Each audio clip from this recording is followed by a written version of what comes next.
सरकार कैसा होना चाहिए। तो इसके लिए हमें जापान जाना पड़ेगा। जापान 1639 से 1853-54 तक विश्व से अलग रखा, माने सूर्यपुत्र अपने आप को कहता था। और इसका जो श्रेय है इसको साकोकू कहा जाता है। तोकुगावा शोगुनेट ने 1930 में पुर्तगालियों को बाहर निकालते हुए दरवाज़ा बंद कर लिया था।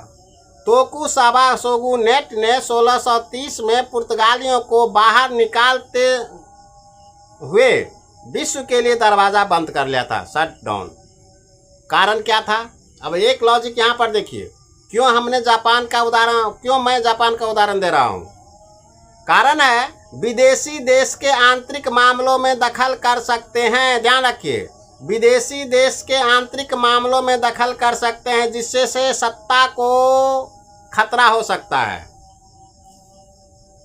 मुख्यमंत्री चुनाव अमेरिका के हाथों में, प्रधानमंत्री का चुनाव अमेरिका के हाथों में। भारत में जो शासक है वो अमेरिका के हाथों का लट्टू बनाता है। वह सत्ता को कमज़ोर करने के लिए या सत्ता को बनाने के लिए यहीं के लोगों को खरीदता है, यहाँ वह इन्वेस्ट करता है।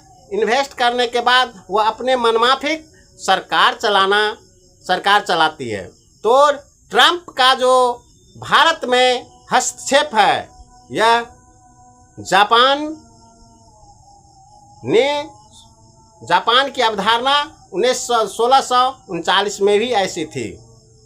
पूरे विदेशी चीन का लॉबी, पूरा चीन, हम चीन का विरोध करते हैं, लेकिन आज चीन के बारे में नहीं बोल सकते हैं, क्योंकि जनता को डार्क में रखा जाता है और पूरे चीनी व्यवस्था, बाजार चीनियों के सामान से भरा हुआ है। तो भारत आर्थिक दृष्टिकोण से और राजनीतिक दृष्टिकोण से, सामरिक दृष्टिकोण से भी विदेशों के हाथों का कॉकरोच बन चुका है।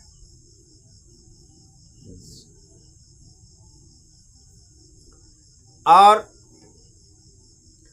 इस समय में क्या था?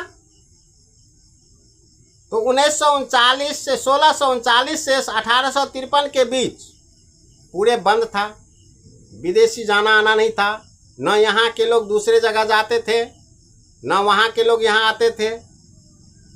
तो इस बीच में हुआ क्या जापान में गरीबी आई?